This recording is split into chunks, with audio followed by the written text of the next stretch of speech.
ট্রেনে স্বস্তির ঈদযাত্রা, নেই ভোগান্তি।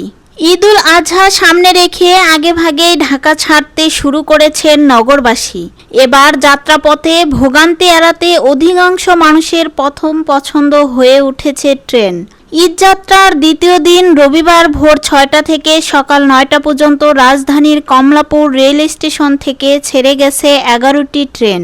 সারাদিনে বিভিন্ন গন্তব্যে মোট ৪৩টি ট্রেন চলাচল করবে বলে জানিয়েছে বাংলাদেশ রেলওয়ে। রেলওয়ে কর্তৃপক্ষ জানায়, যাত্রীদের ঈদযাত্রাকে আরও স্বাচ্ছন্দ্যময় করতে এবার চালু করা হয়েছে বাড়তি ৫ জোড়া বিশেষ ট্রেন ও ৩টি ক্যাটল ট্রেন। এগুলোর সার্ভিস ৪ জুন থেকে শুরু হবে। এদিন কমলাপুর রেল স্টেশন থেকে অনেক যাত্রী জানিয়েছেন, টিকিট অনলাইনে কাটায় বিগত বছরের তুলনায় এবার ভোগান্তি অনেকটাই কম। সেই সঙ্গে যাত্রী নিরাপত্তার বিষয়ে নজরদারি জোরদার করা হয়েছে।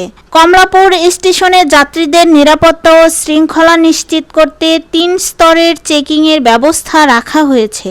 এদিন স্টেশনে টিকিটবিহীন যাত্রীদের প্রবেশ ঠেকাতে রেলওয়ে নিরাপত্তা বাহিনী, রেল পুলিশ ও আনসার সদস্যরা যৌথভাবে দায়িত্ব পালন করতে দেখা গেছে।